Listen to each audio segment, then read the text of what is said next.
What's up, guys? We're the Sports Addicts podcast. Today we're back with another video about the AFC South. So Joe, what are your thoughts?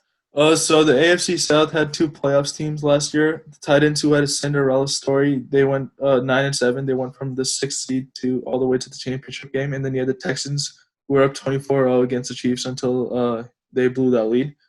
So my predictions for this year have the Colts winning the division at 10-6, the Titans at 8-8, the Texans at 7-9, and the Jaguars at 3-13. I'll start off with the Jaguars.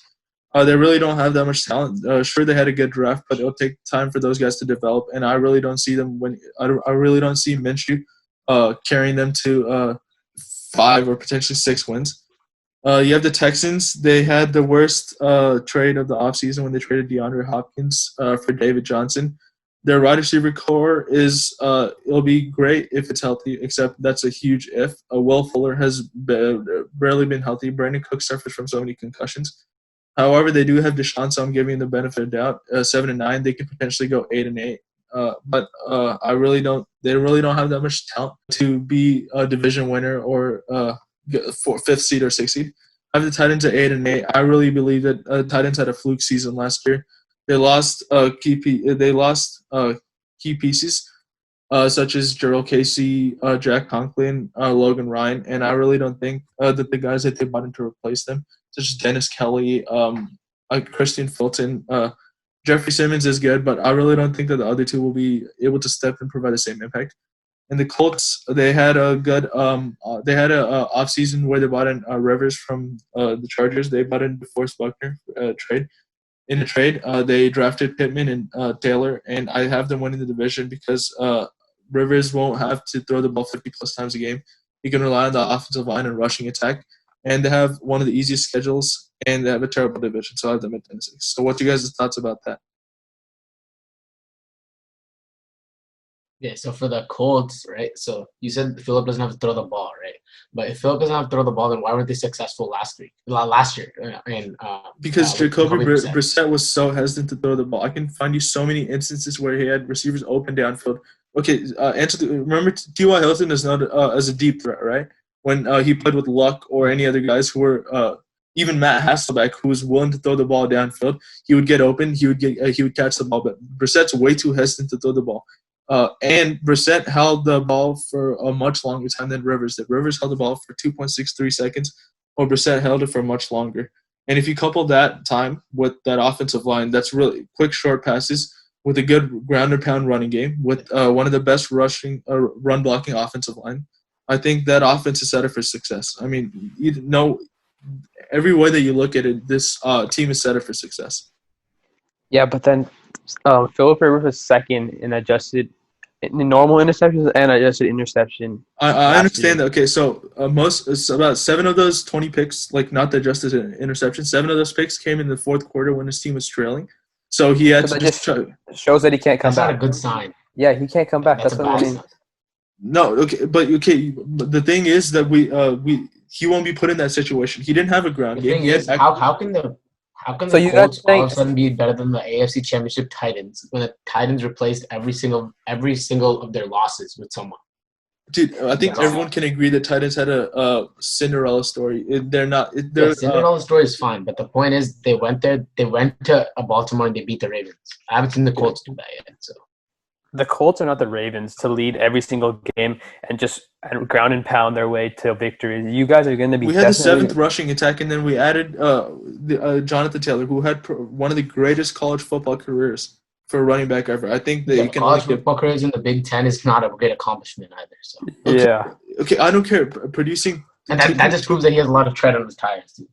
Yeah, but his coaches have said most guys go to a party after a game. Oh, they have a good game, they go celebrate. But this guy gets in the ice room, starts taking care of his bodies. Their coach is supposed to praise them, Joel. They're not supposed to. Every coach praises their players.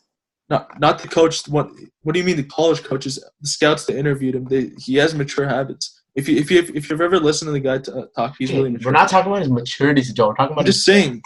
Okay, either way, even if he has tread on his tires, he has 926 something carries. He'll still have 3 or 4 or potentially 5 years since he's splitting the backfield with Mac. His career has already been extended because he's splitting the backfield. Marlon Mack isn't Christian McCaffrey's with the back. Either way, he's serviceable. The bottom line is both those running backs can't pass catch, and until you can get a running back that can do that. The guy had 63 receptions in his first year. I'm not saying he's a Christian. He's a serviceable guy. He can catch the ball. So you're saying Naheem Hines is your third down back? Yeah. So you have two guys splitting carries on first and second down. Imagine how many carries you're going to get. They're not going to get much. Okay, so. We have Quentin Nelson leading the charge. We have Ryan Kelly. We have Braden Smith. It's not that hard. The point is, our offense is set up so that our third downs, they'll be third and short, 3rd and 3, 3rd and 4, that ish, because we'll run on first and second down, get a few yards, make third downs much more manageable, and we'll have T.Y. Hilton as a decoy, right? He's a deep threat. He'll take the safety up top. You have Michael Pittman as a one-on-one, and then you throw the ball up to him. Like, our offense it's not that hard to figure out. We have everyone fits into the offense perfectly. I think best case scenario for the Colts, they win the division, like you said.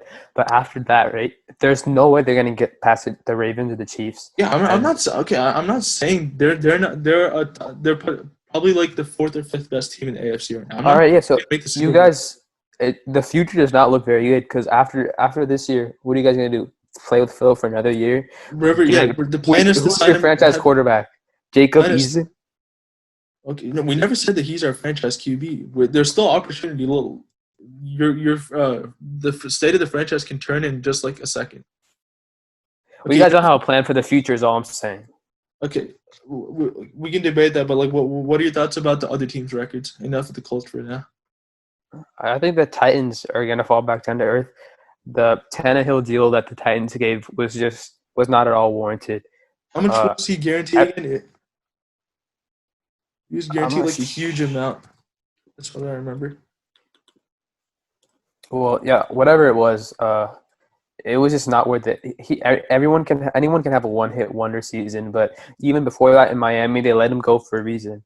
And yeah, just to answer your question, $62 million guaranteed. So $62 million guaranteed for a guy who outside the season has done nothing to prove that he's a franchise quarterback. He's just not at all worth it. Yeah, I agree. I feel like teams will start to stack. I remember, like, in the 2 playoff wins that they had, Tannehill actually threw for less than 100 yards. So it was just Henry carrying them. And I feel like if you stack the box, obviously it's been done before, but I feel like if you put all the focus on Henry, you'll be able to slow down Tannehill. And if you slow down Henry, that's basically the entire Titans offense. If you slow down Henry, their offense is gone. The play action won't work, stuff like that. I feel like Titans won't be able to replicate the magic that they had last year. Yeah.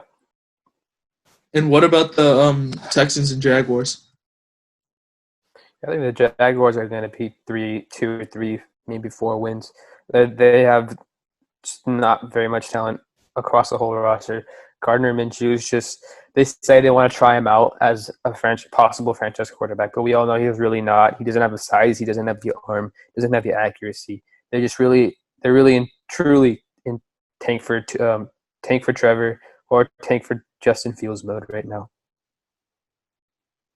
Yeah, I think this division is one of their weaker divisions in the NFL. I think there are 2 teams. There's 3 teams that they're all in the running for winning the division. So it'll be interesting to watch and see how this plays out. And I think that's it for our segment on the AFC South. So thanks. Make sure to like and subscribe, and we'll see you in the next video. Thanks.